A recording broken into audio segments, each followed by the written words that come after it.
teenage years, my favourite thing was probably just getting that little bit of independence where I could get out and start playing competitive sport at clubs and I guess branching out from your direct friendship group. I think that was where I started really getting around people that were like-minded and that were as driven as I was to achieve in their sports. And for me that was a really powerful time because it taught me that it was okay to try hard and it was okay to want to be really good at what you were doing.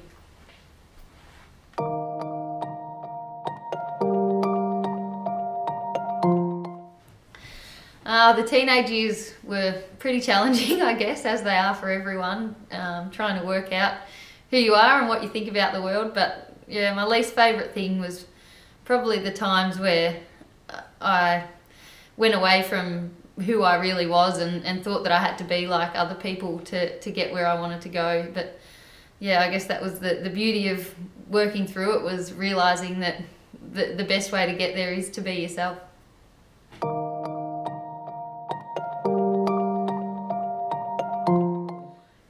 My best subject at school was probably maths. I enjoyed maths and sport, but that was the obvious answer, so I better not talk about that too much. But yeah, I really enjoyed maths. My worst, I enjoyed all subjects. I really did like school, but I probably wasn't the best artist, so I'll say art was my worst subject. I tried hard.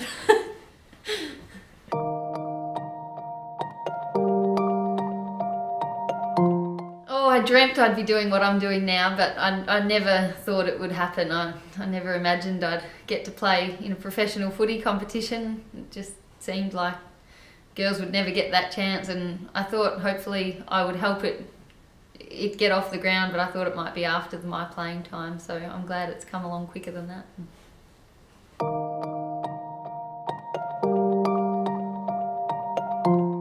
Bit repetitive, but my ultimate dream was to play football. Every story that came home from school, every painting, every poem that I wrote was about this girl that got to play in the AFL. So I always dreamt of being a professional athlete and hopefully a footballer, so it's good that it's come true.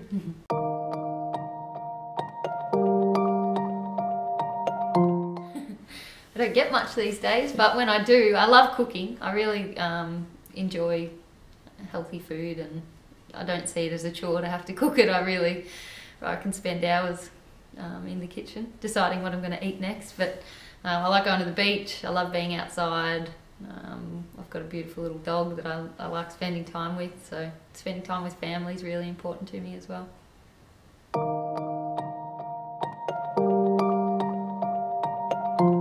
I do like working with young people. I've got younger brother and sister that are much younger than me that I absolutely adore, and I've always enjoyed working with kids, either at footy clinics or in different things that I do. As a midwife, it was one of my favourite things about the job, was involving the older siblings when their baby brother or sister was born. It was one of the real joys of the job, and yeah, I love it.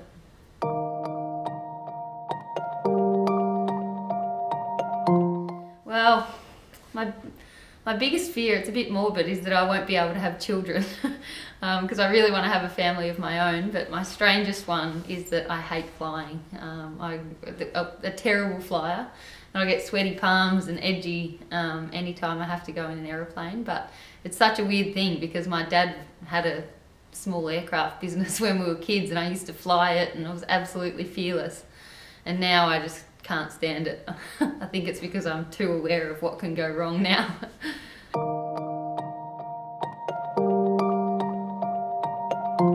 If I could choose one superpower, I'd like to be able to stop time, to freeze the world and you keep going.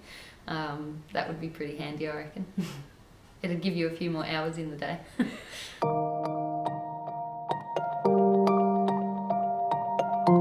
I get a lot of inspiration out of the next generation of young girls that are coming through and playing footy. I think for us, it's a big responsibility that we've got, is to leave the game in a better place than what we found it, and now we get the platform to do that with AFL Women's, and hopefully we're inspiring a lot of young girls to either play footy or take on something that they never thought was possible. So that responsibility inspires me a lot. I get a lot of motivation out of the fact that we are creating opportunities for the girls that will come after us.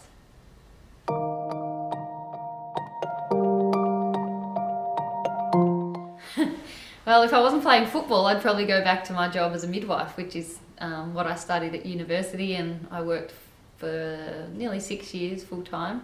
So I'd happily go back to that, and I'd still do a few shifts here and there at the hospital just to keep my hand in it in case all of the footy stuff does go pear-shaped. It's good to have a backup plan that I'll always love, but yes, definitely a job that I'm so privileged to have worked in, and lots of memories that I'll cherish for a long time.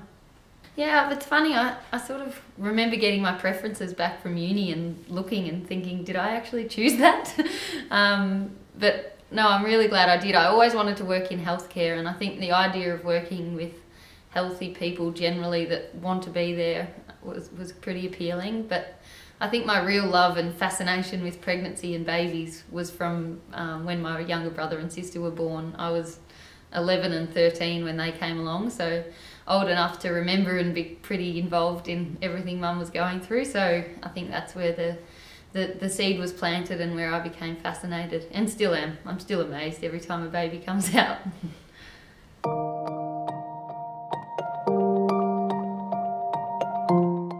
My number one tip to young people is that you don't have to be fearless, you just have to get good at acting fearless.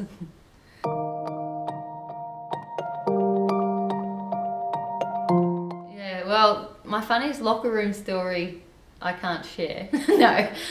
So I'll share one that I can. It didn't happen in the locker room, but this year when the Melbourne team, we went on our pre-season camp, like it's a training camp and team bonding thing.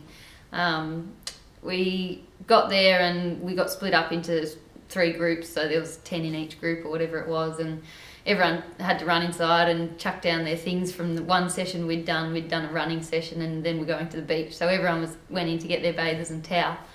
Anyway, we all went to the beach, came back, moved on to the next session, which was like learning structures and going through our plan for the season and that kind of thing. And after about 2 more sessions and we all sit down for lunch, or we were then going to go and do actual football training, so we had to go and get our boots. One of the rooms went in to get their football boots, and from the toilet, Harriet, one of our players, started yelling out, "Help! Help!"